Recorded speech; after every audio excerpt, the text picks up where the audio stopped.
So hello, I am here to discuss about the gas behaviors of gas laws. First is Boyle's law.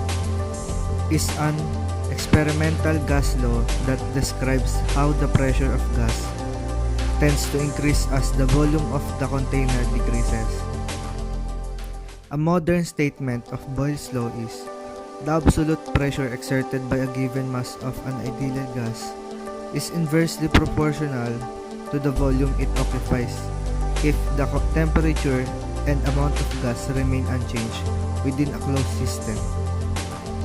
Boyle's law can be stated as P times V equals to K, where P is the pressure of the gas and V is the volume of the gas and K is a constant. The equation shows that as volume increases, the pressure of the gas decreases in proportion. Similarly, as volume decreases, the pressure of the gas increases. Second is Dalton's law. States that in a mixture of non-reacting gases, the total pressure exerted is equal to the sum of the partial pressures of the individual gases. This empirical law was observed by John Dalton in 1801 and published in 1802 and is related to the ideal gas laws. The pressure of a mixture of non-reactive gases can be defined as the summation total of pressure equals P1 plus P2 plus P3 plus ellipsis plus other pressures, provided the gases do not react. The total pressure of a gas mixture is the sum of the individual partial pressures of each gas. In the animation, the total pressure of 100 is the sum of the individual pressures of each gas.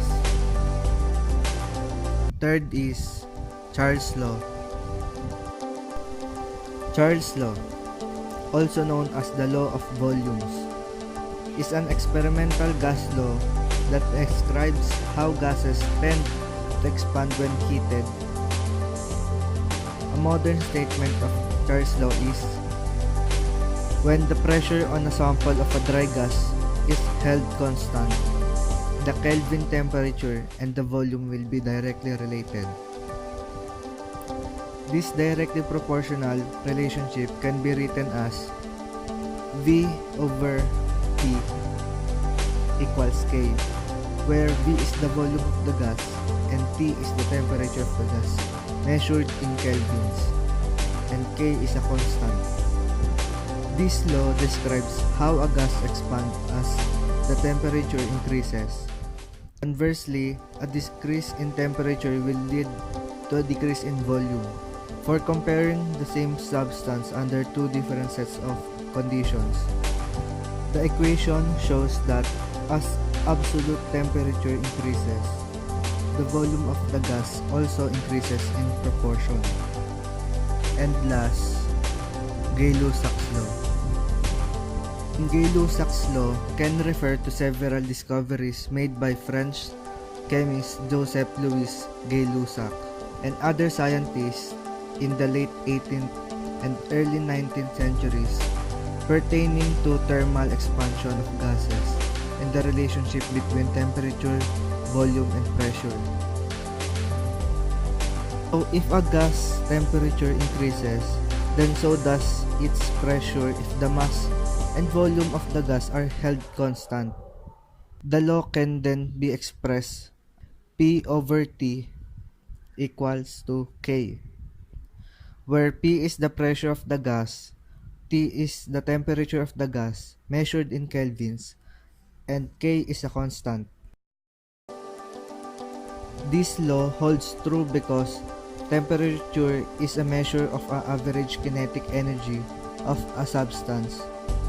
As the kinetic energy of a gas increases, its particles collide with the container walls more rapidly thereby exerting increased pressure.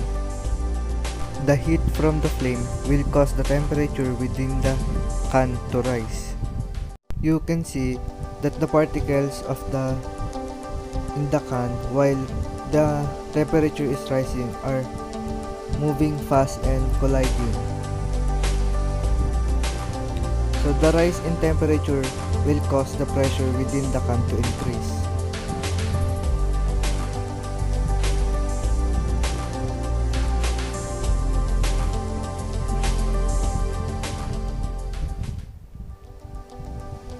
When the heat source is removed, the temperature within the can decreases along with the pressure. So that is based on the animation.